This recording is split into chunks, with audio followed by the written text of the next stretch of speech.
Hello, and welcome to the Vinyl Haul. This is going to be a series of videos that I will be posting on this site to show you some of the vinyl that I've collected at a record store, whether it be local or one that I visit on a business trip. I think you'll find that they've got a wide variety of genres in here, and hopefully you enjoy them. So I guess we'll find out. So let's get started with this one. First two I think I'll go because they're the same band is the Minutemen. We've got The Politics of Time, and we have Ballot Result. So both by the Minutemen. A band that I've always known about, but I haven't really gotten into until recently for some reason. Kind of a punk band.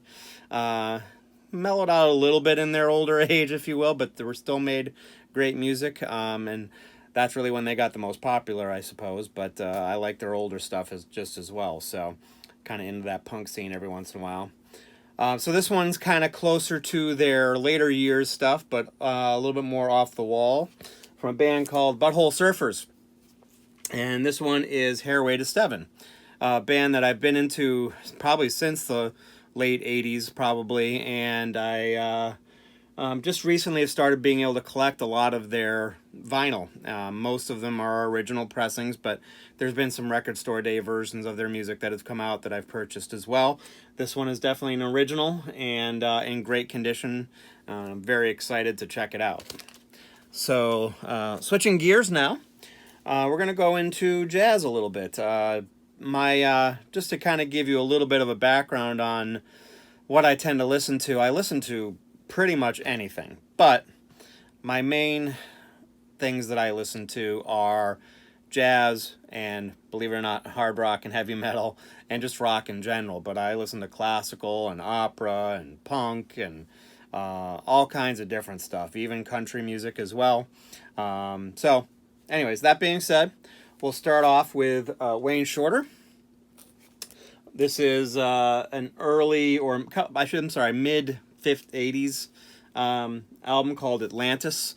Not really too familiar with this one. I'm familiar with his work, and if you're into jazz at all, you're probably pretty familiar with his work because he's worked with Miles Davis. He was in The Weather Report and played with a lot of other great jazz musicians on their albums as well. So great musician. Looking forward to checking this album out. I had never heard it before, so it was cheap. Another cheap record from one of my favorites is Thelonious Monk's Music. Not too familiar with this one. I'm guessing it's probably some sort of compilation. It has John Coltrane, though, on it, Coleman Hawkins, some great musicians, Art Blakey on drums.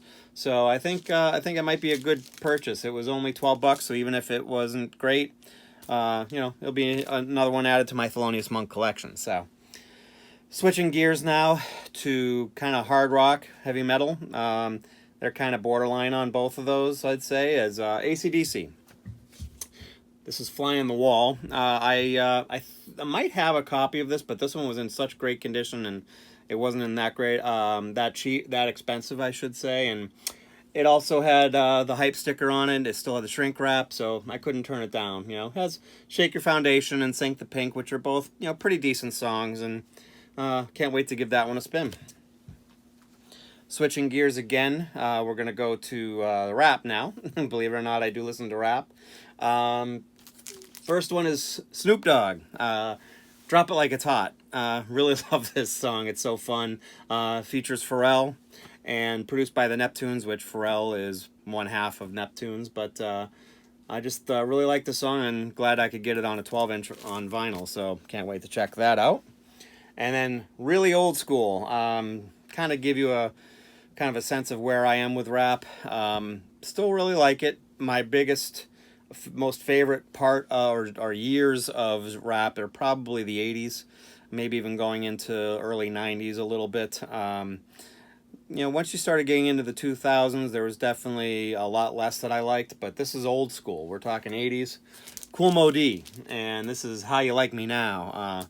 Very excited for this one. Didn't pay a lot for it. Has some songs I really like on it, like How You Like Me Now, Wild Wild West. is actually a song that I've had a 12-inch version of for the longest time, and that's such a very cool song. If you like 80s rap at all, I think you'll really appreciate that if you haven't heard it before. So, very exciting. Now for my Holy Grail, or at least semi-Holy Grail. When I saw this, I just couldn't believe it. My mouth dropped.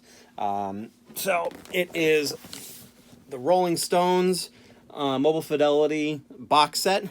Basically comes with 10 albums on 11 pieces of vinyl. It's numbered, if you could see it there. I don't know if it's going to come out, but all of these are in almost perfect condition. It comes with a booklet that has all of the album covers on it. One of the really cool things that I really like about it too is it even has their Satanic Majestic Request. I probably screwed that up, but it's got the lenticular cover on here, which is very cool. Really appreciate that. Plus, you know, some notes about the recordings, like I said, all the album covers, both front and back. It's very cool. So very excited to check this out, and I really can't wait. I really like most Mobile Fidelity pressings, and these are from the 80s. So the 80s ones were actually pressed in Japan on their kind of, I don't know what the technical term was, but they're super quiet vinyl. Generally sounds amazing, not only from a quietness aspect, but also just usually really well mastered. Some people kind of think they have a little bit of a bass and treble boost to them, but personally I really like that, so it doesn't really matter to me. So very excited, can't wait to check that one out. So that's it for this episode. I hope you enjoyed it. If you did, please subscribe down below, and if you want to know when I release new videos, hit the alert button. And I appreciate you spending your time with me on this one, and I look forward to seeing you again soon. Thank you very much.